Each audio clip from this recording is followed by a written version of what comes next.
Assalamualaikum warahmatullahi wabarakatuh. Saya, Suwana Trutami dengan NIM 211020027 dari kelas IF09A. Di sini saya akan menjelaskan mengenai aktualisasi pendidikan kewarganegaraan dalam kasus penyebaran berita hoax. Masyarakat Indonesia menggunakan internet sebagai sumber informasi. Sayangnya, karena kebebasan di internet, banyak hoax yang tersebar di internet. Apa itu hoax? Hoax adalah informasi palsu atau berita bohong yang dibuat untuk dipercaya secara luas sebagai fakta. Jadi intinya, hoax adalah kebohongan atau berita bohong. Hoax didesain untuk menyebar dan menjadi viral.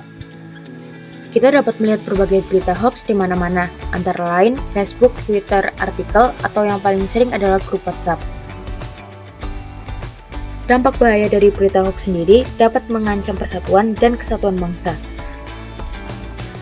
Penyebaran berita bohong, fitnah, atau biasa disebut hoax di tahun politik seperti saat ini semakin menunjukkan pengaruh dan efek yang negatif bagi persatuan dan kesatuan bangsa.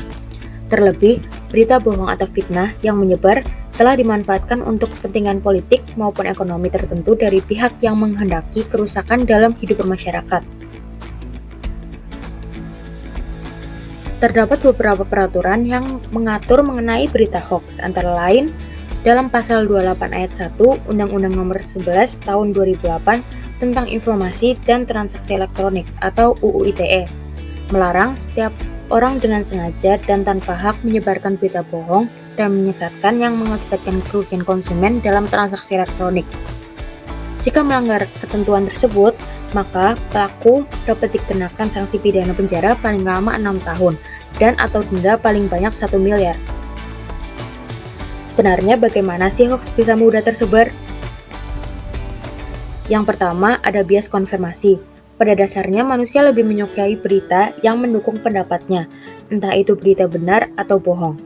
Intinya, kalau berita itu sependapat, maka manusia akan sukarela menyebarkannya. Kedua, biasanya berita hoax memiliki judul yang heboh dan membuat penasaran. Berita hoax biasanya akan dibuat dengan judul yang menarik dan bombastis. Dan secara ilmiah, manusia lebih menyukai berita yang lebih menarik dan heboh. Yang ketiga, panik. Saat manusia sedang merasa panik dengan berita yang tersebar di internet, naluri umum seorang manusia adalah dengan menyebarkan berita tersebut secepat mungkin ke sosial media yang mereka punya. Keempat, berita yang terus-menerus tersebar. Berita bohong yang terus-menerus disebarkan bisa dianggap sebagai berita yang benar. Yang kelima, tidak mengecek kevalidan berita, karena dalam keadaan yang panik, dengan berita yang heboh tadi membuat berita hoax tersebut lebih mudah disebarkan tanpa dicek terlebih dahulu kebenaran dari berita tersebut. Lalu bagaimana agar kita tidak termakan hoax? Pertama, jangan mudah terpercaya dengan berita yang tersebar di internet. Kedua, pastikan konten tersebut memiliki kredibilitas dan bukan merupakan satir atau sarkasme. Yang ketiga, pastikan banyak sumber terpercaya yang mengatakan hal yang sama.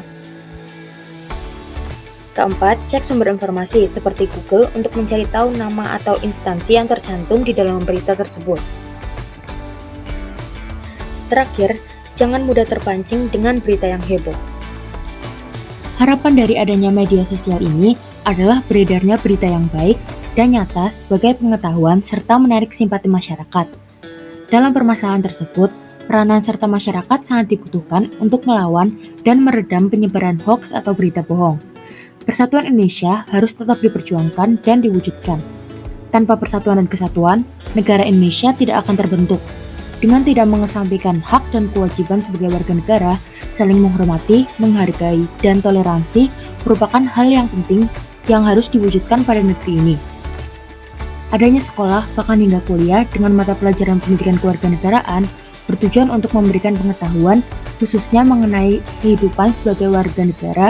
Melalui pendidikan tersebut, individu diberi bekal pengetahuan mengenai pentingnya penanaman karakter bangsa Indonesia sesuai dengan dasar negara Indonesia, yaitu Pancasila. Demikian yang bisa saya sampaikan, kurang lebihnya saya mohon maaf. Terima kasih. Wassalamualaikum warahmatullahi wabarakatuh.